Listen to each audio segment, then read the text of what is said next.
It's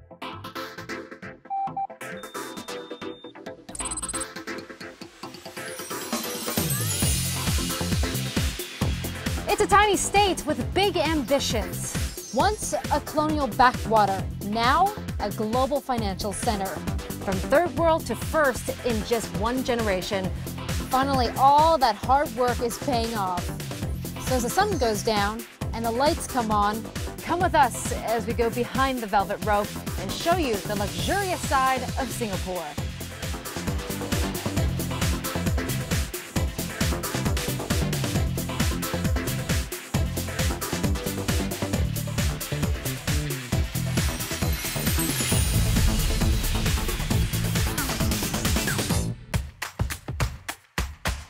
Welcome to Singapore, Miss Lee. Thank you.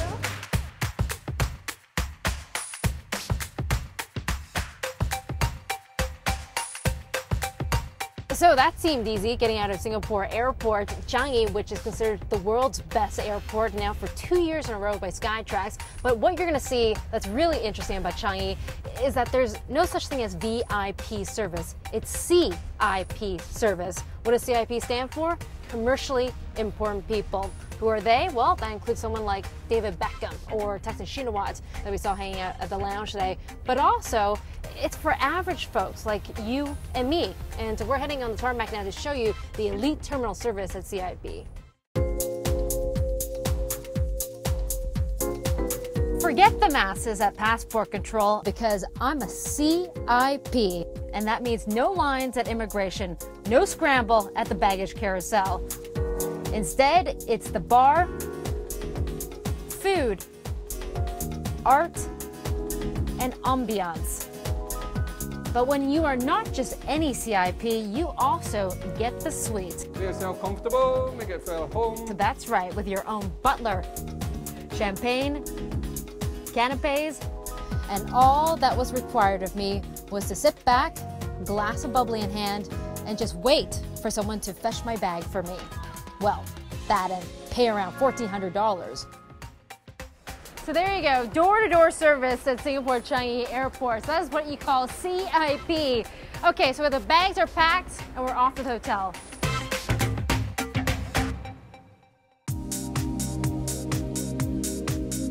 So as we race down the highway, which actually doubles as a spare runway, you know, just in case, all of a sudden we are at Marina Bay.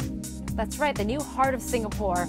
Ironic when you think that this entire part of the island didn't even exist at one point. In fact, Singapore has reclaimed so much land from the sea that the country is now 25% bigger than it was 50 years ago.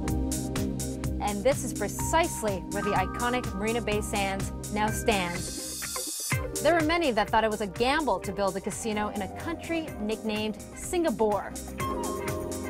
But as any high roller will tell you, you have to bet big to win big.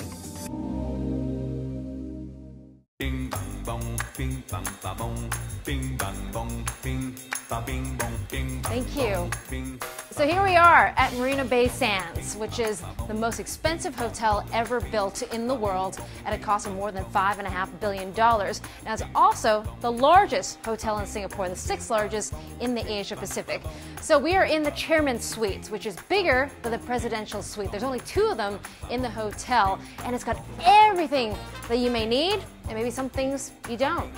Pool room, table for 10, massage room, karaoke room, your own personal salon, personal sauna, steam, and gym room. A baby grand piano, because a grand piano would be too much.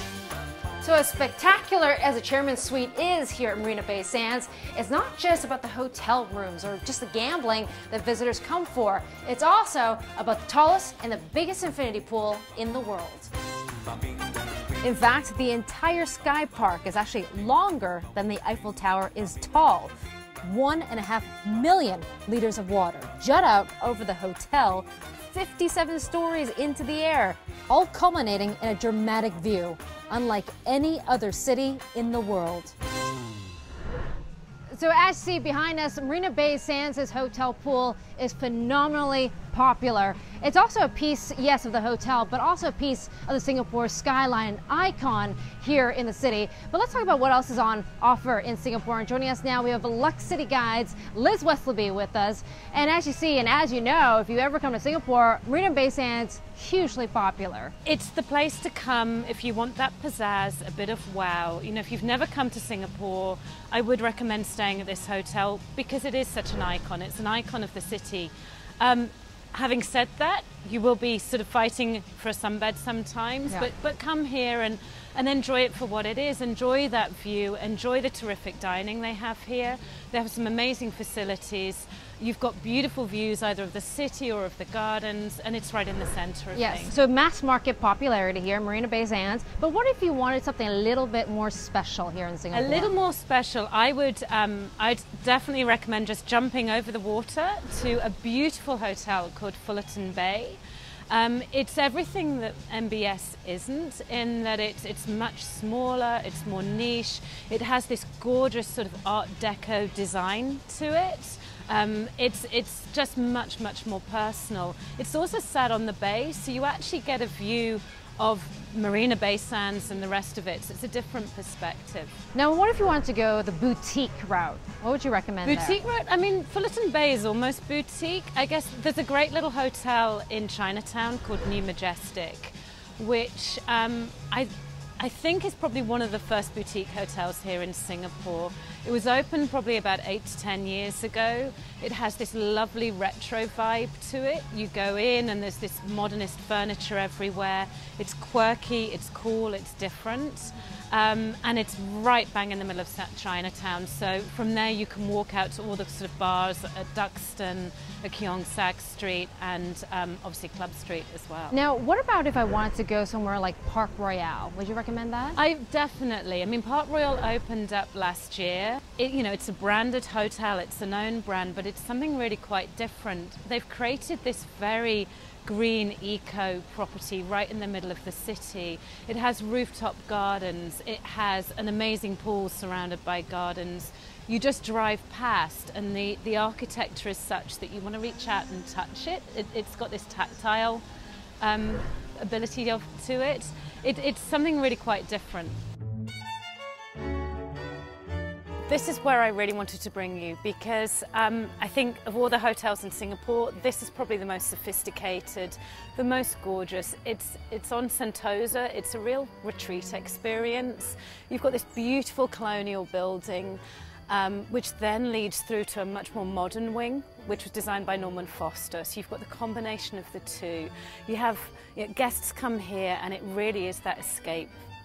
You have private butlers, you've got beautifully designed rooms, you've got your own plunge pool. It's the ultimate in all the hotels. It kind of looks like the colonial Raffles Hotel that is downtown. That wasn't part of your hotel recommendations. No, Raffles is an interesting one. You're right, it is very similar. It's got that colonial style. You know, I think as a guest at Raffles, you have a very wonderful experience. There's a private wing which is for guests only. No one else can go in. However, there's the other side of Raffles that attracts a very sort of mass market tourist crowd. You do get the tourist buses coming by, dropping off people. And so I think for the more discerning traveller who is wanting something special, Raffles probably wouldn't offer it. But for the truly discerning traveler, there is, of course, a better option. You don't get more oceanfront than this. It even comes with your own driver. Why stay in a small, dark hotel room when you can have all of this? And talk about a room with a view. With the world's wealthy dropping anchor in Singapore, if you drop a bit of money, this all can be yours. Head out to sea for lunch and be back on land for that first drink before the sun even sets. And once the sun does go down, Singapore's nightlife comes alive. We'll take you for drinks up in the clouds and back to sea level for recovery, before one last lap around the city in style.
Look out, Hong Kong. Singapore's hungry, and she's after your lunch.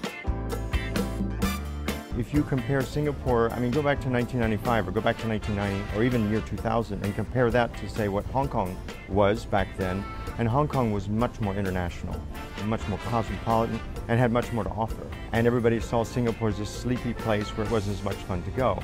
And believe me, it's changed so much. And now Singapore is cosmopolitan, it's international, and it's attracted many wealthy international individuals. People that like to play, and they like to go out. In a city that works hard, then plays harder, there's no shortage of spectacular rooftops from which to drink in the view. If you look at the restaurant scene here and you look at the clubbing scene, it's great, it's vibrant. Okay, it's competitive, and we're challenged, and we always have to continue to excel at what we're doing, and we challenge ourselves every day to be better. That's what Kudita means, being revolutionary, being innovative, being better, more exciting.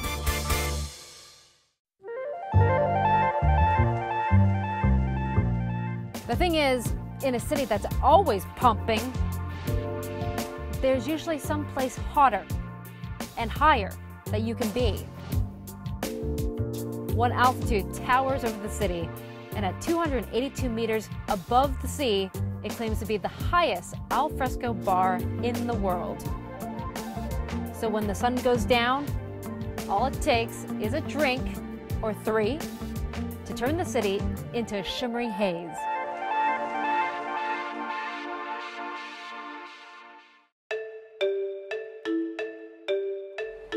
Now here in this part of the city, I want to show you an up-and-coming place where you get shops, bars, and restaurants. This is the regentrified Chinatown region, the former red light district. And as you walk along the streets, take notice because some things may not be as they seem.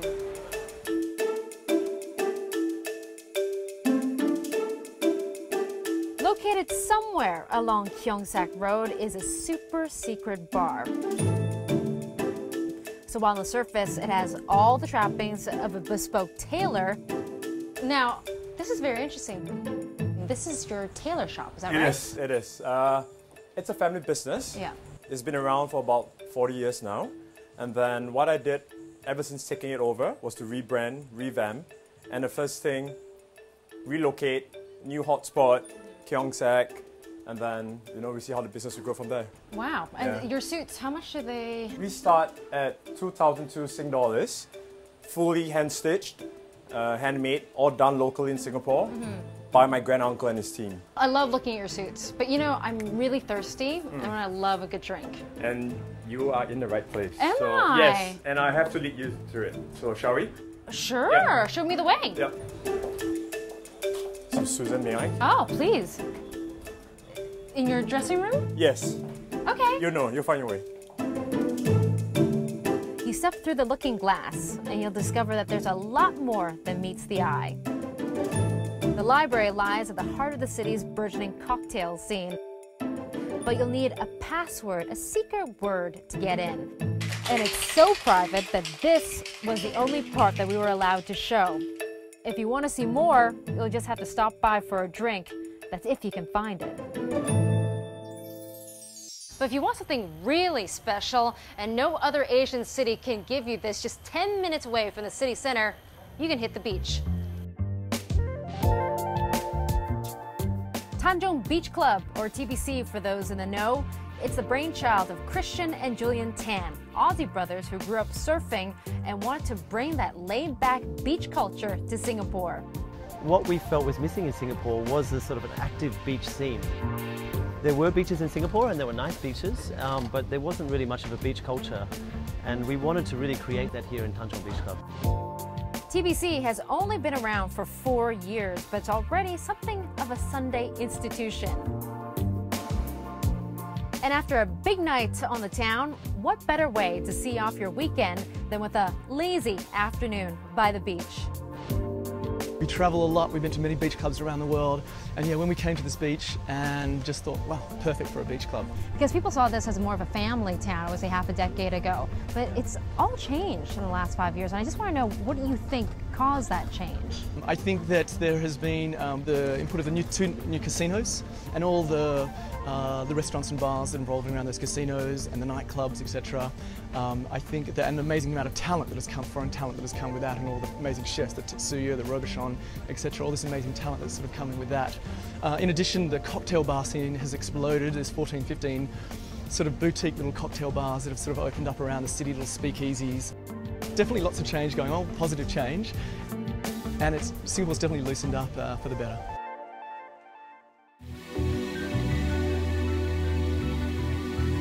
We all know that a weekend in Singapore is going to cost you. In fact, it's been ranked as one of the top 10 most expensive cities for a night out. The only Asian city on that list, in fact. And like everything else, you can blame it on the booze. It's one of the things that our friends over at Lux loathes about the city, the price of alcohol. A friendly Friday tipple gets slapped with a 25% tax. But don't worry, there's still plenty of things that they love. The food being one of them. It's a national obsession in Singapore. But in recent years, it's upped its culinary game. In fact, international chefs and critics have ranked 2 restaurants among the world's top 50. One of them is Waku Gin, Tetsuya's Zen-like temple at Marina Bay Sands. Embrace the celebrity chef's tributes to sake and modern Japanese food. But don't be fooled by the calm surroundings. Tetsuya runs his kitchen with a samurai-like discipline. Like anyone who goes by a one-word name, he's exacting in his standards. Okay. All right. Directing his disciples as they recreate his 10-course degustation menu.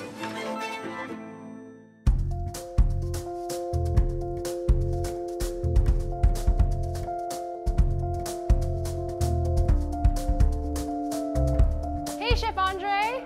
Thanks for having us. Good to see you. It's a stark contrast to Restaurant Andre, where every meal is a study in imperfection. Even the chef doesn't know what's going on in the menu. We don't have a fixed produce that is coming every day. We don't have a fixed menu. So we let our farmers and fishermen pick what's the best in the market, and then we adapt to it. We call it an octa philosophy. So octa philosophy is 8 elements represent 8 different dishes. So that's the only thing that we are following. Open only when the chef is in town, dining at Restaurant Andre is an intimate experience, with the man himself stumping up to create the complex elemental dishes.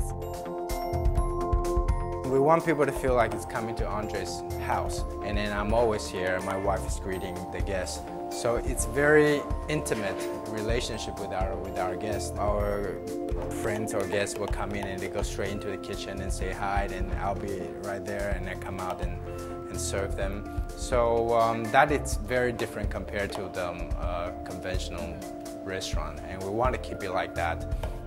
That's why every time when I travel, I prefer to close the restaurant than let it run without me.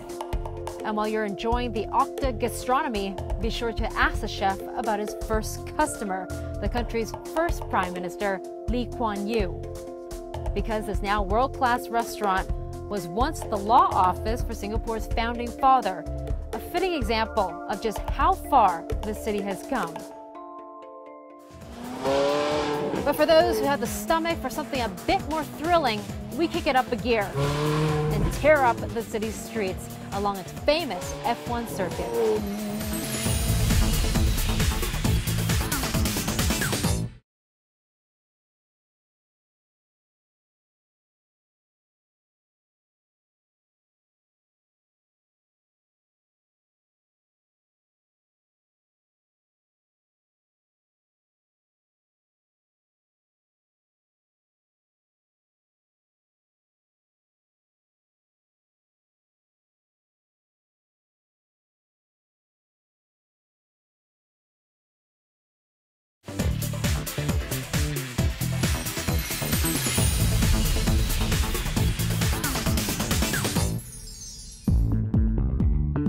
Singapore has more Ferraris and Lamborghinis per capita than almost anywhere else in the world.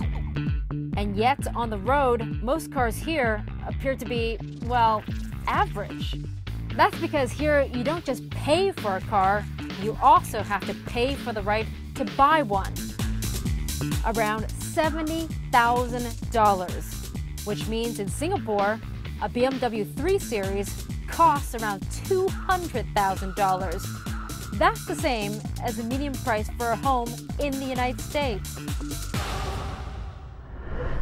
So owning a car in Singapore is very expensive, and with all the money you invest in your vehicle, you probably want to take care of it and keep it close. Now here at Rainwood Hamilton Scott's, this is the ultimate car lover's apartment. You see, I just parked my vehicle there, and now, where does it go? Well, I'm going to input my thumbprint right here in the biometric reader, and your car goes straight to your multi-million-dollar apartment.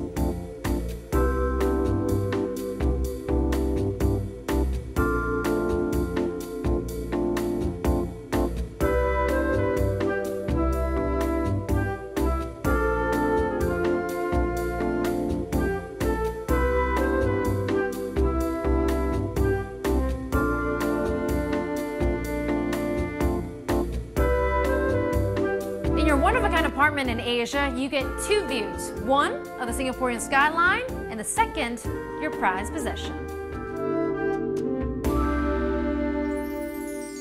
So you know, Singapore is a car town, and nothing exemplifies that more than a Singapore F1 race. So here in Singapore, you can also try a little bit of the circuit yourself by going to Ultimate Drive, where we've picked out our Ferrari for our Super Drive. A few adjustments here, a bit of lesson there, and I'm off. Before long, I'm ready to tear up the road.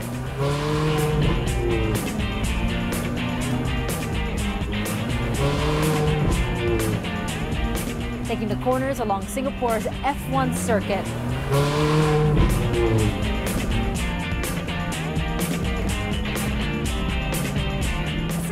Quite a powerful machine. I'm driving here in the Ferrari, but it's quite interesting. It's great with the roads in Singapore because they're so windy and twisty, and it really shows you the strength and also the agility of the vehicle as well. Almost makes you feel like you're driving in the F1 race. It doesn't take long before I'm sure I'm ready to take on Lewis Hamilton. But like all good things, this too must come to an end. And it is the final home stretch.